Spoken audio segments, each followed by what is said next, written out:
It might seem that the way of the cross is a pretty lonely journey. But that's often how we talk about it. We always talk about it kind of in individual terms, right? We talk about kind of my journey of faith or my story leading to Jesus or just talking about my life.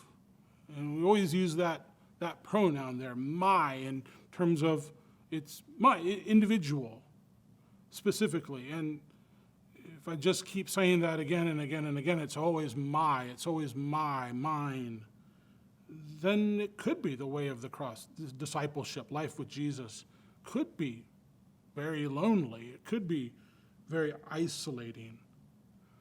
And in many ways, Jesus is alone. He's entirely alone on the cross. In fact, we'll kind of examine that and reflect more on that in the very next section. But surprisingly, in other ways, Jesus isn't alone on the cross, right? I mean, if you know the story, Jesus doesn't even carry his own cross up to Golgotha, as was typically done, right? He falls midway, and he's unable to continue, and so the Romans grab Simon the Cyrene, right, out of the crowd, and they drag him here, and they force him to pick up the cross and to carry it with Jesus for the rest of the way up to Golgotha. How would you like to be known as the guy who literally carried the cross of Jesus? That's Simon of Cyrene's story. He's not even crucified alone. And we saw that in the last session. There are these two failed revolutionaries, rebels, crucified right next to him, these fellow criminals, and all of them with little signs over their head that telling what their crime was, so that the people that are traveling, walking by, seeing this scene would not give way to that same temptation. And while the majority of his disciples fled when he was arrested, and they watched the crucifixion from a distance because they were afraid that they would be next, right? It wouldn't just be Jesus hanging on a cross, it would be all of them hanging on their own crosses. While the majority of them fled, he was not alone there in the scene. In fact, John tells us in his gospel that there were several women at the cross, including Mary Magdalene and Mary, Jesus' mother. And John tells us that even he was there, standing right there at the foot of the cross. It seems, maybe this is strange to say, but it seems like even the Son of God needed emotional support to make it through this. It wasn't just individual, and he wasn't entirely alone. See, sometimes we talk about Christianity like it's this kind of DIY religion, right? You kind of do it yourself. You kind of figure it out yourself. You know, as the cliche goes, you pull yourself up by your own bootstraps, and you kind of figure it out, and you go it alone, and you strive, and you set your nose to the spiritual grindstone, and you get it done. But that's not what Christianity is at all. Jesus is not alone on the cross. He has others there with him. Christianity is not a do-it-yourself religion. It's a do-it-together religion. And that's what makes the church, or at least what it can make the church, not always, unfortunately, but it can make the church an oasis, a real blessing in the desert of this culture that isolates.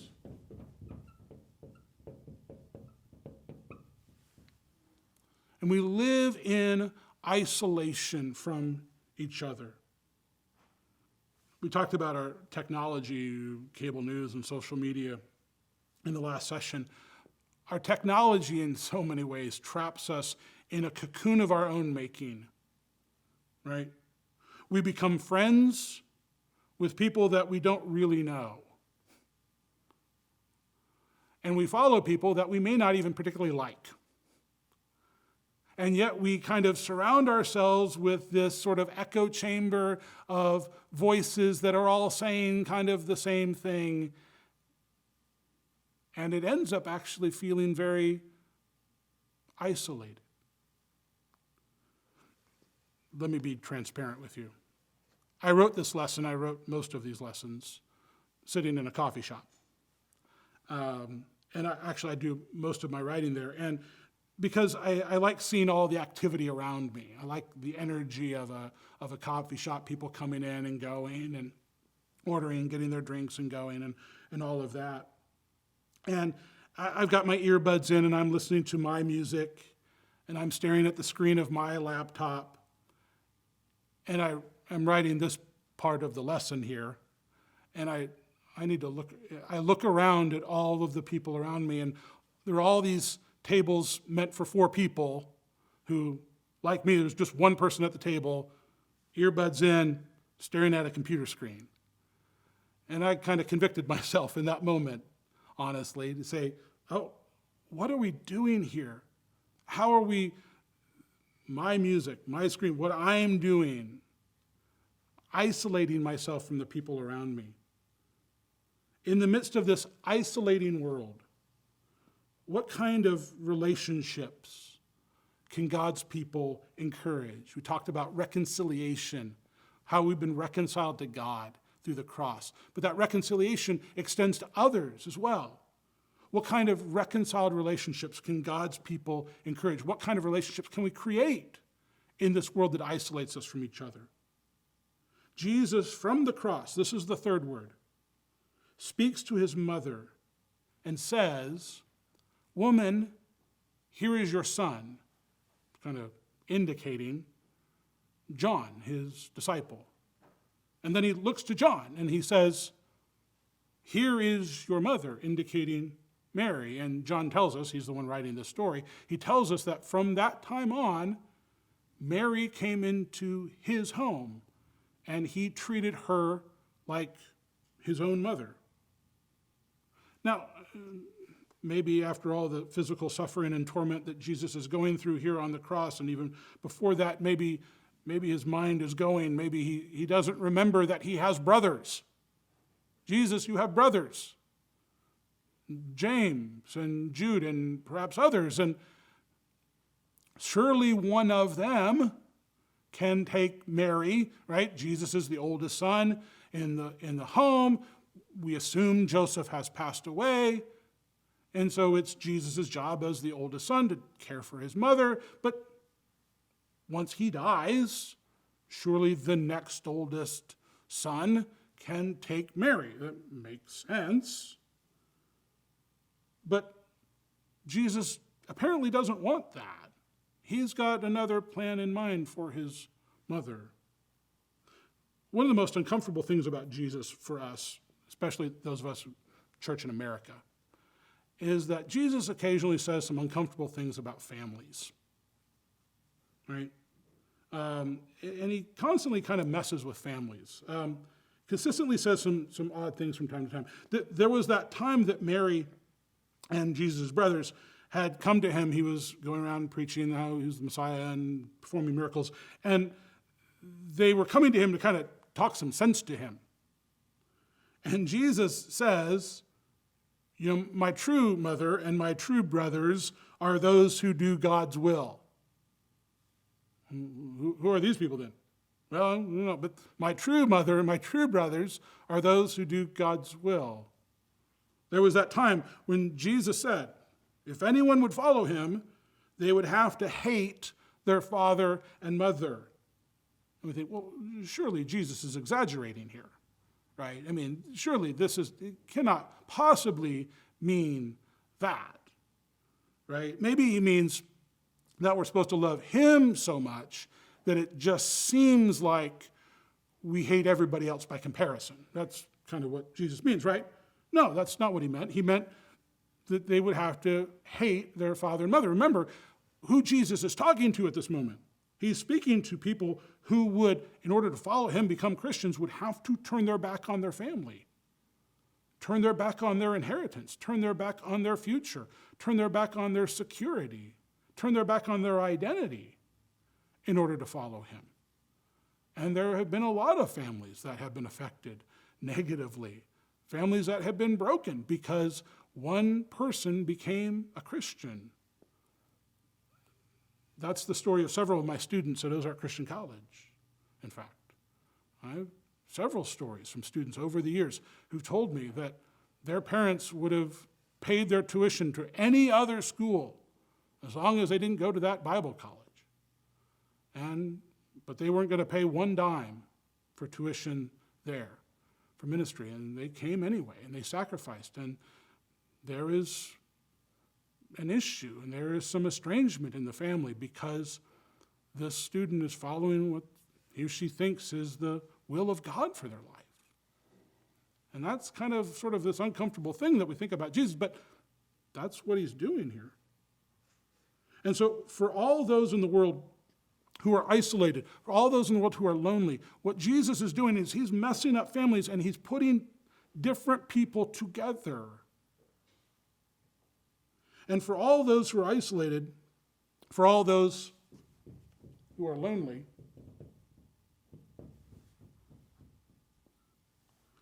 family can't just be a metaphor that we use for church, right? When we use that language a lot, right? This is the family of God. But most of the time we just kind of treat it like a metaphor. We don't actually expect people to act like family.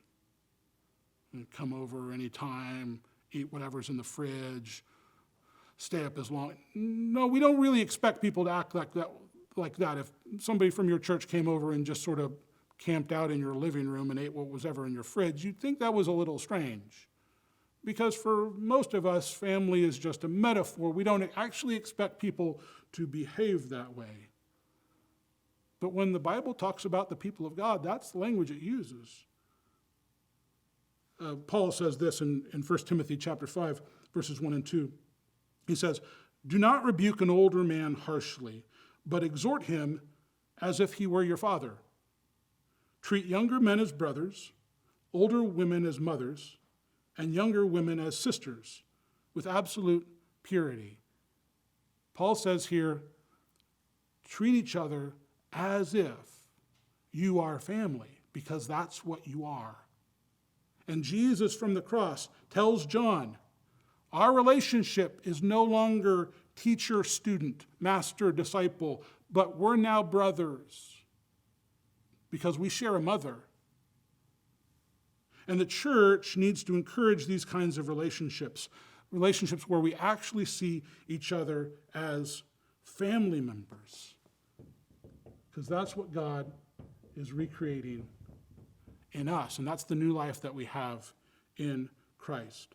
One Sunday morning, I was at church and I saw a father baptize his son, and that's always a great thing to see in church. But before he baptized his son, he said this thing. He said to his son, he says, "I've always been your father, but now we're going to become brothers." And I sat there and I listened to that, and I thought that was kind of weird. It's like, well, wait, what are you talking about here? You're not just father, you're now brothers. But that's what the cross does. It messes with the relationships, because there may come a time when that son has to act like a brother to his father. Maybe call him out for sin or for a bad decision that he's made, or give the kind of godly, good advice that he needs. And at some point, father and son, that relationship needs to change to equals and even brothers. That kind of responsibility. If we're going to be brothers and sisters in the family of God, that's the kind of responsibility that we need to have toward each other. But we have to realize that takes a measure of risk, right? If I invite somebody into my life to treat as a family member, I'm giving that person power to hurt me. I really am. Emotionally, spiritually, in all different kinds of ways. This is why church splits often feel like divorces, because that's what they are.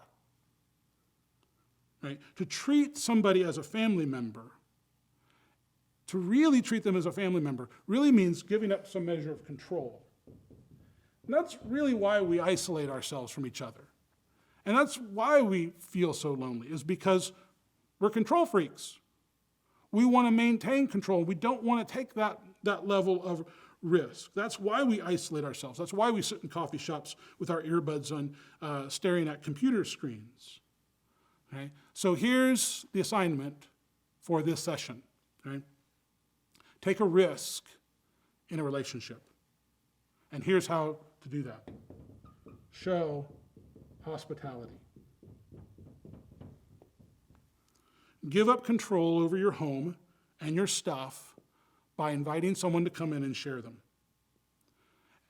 I know we say when people come over, guests, when guests come over, we tell them, make yourself at home. But we don't really mean it, do we? Right? I mean, we don't really mean make yourself at home. I mean, don't take your shoes off, don't start doing your laundry, don't eat whatever you can find in the fridge. But what hospitality really is, true hospitality, is to treat someone and to take that risk that they're family. I was bringing a group of students over to my house one day for class, and we're going to eat together and kind of share together. And so I drove a few of them into the house in my car, and we came in through the garage and the laundry room, which, for my house and probably for a lot of houses, is the two messiest places in the entire house, right? And so I brought him in here, and I was apologizing for the state of my garage and apologizing for the state of my laundry room when one of the students said to me, "That's okay, we're not guests, we're family." That student got an A, by the way. So here's your spiritual habit for the week, okay? Don't treat people like guests, treat them like family. Show some hospitality. So don't strive to make your house look immaculate when you invite people over, right? They're not guests, they're family. Psalm 68, verse 6. God sets the lonely in families. For all of us who are tempted to isolate ourselves from others, to keep control over our lives, our futures, our stuff, Jesus is messing with that. He's taking isolated, lonely people, and he's putting them together as family. He's making us into a new family. Discipleship may be personal, okay? It is intensely personal, but it's never individual. We're a family of disciples, not individual people taking this trip. We're a family of disciples. We're taking this road trip together, following Jesus together on the way of the cross.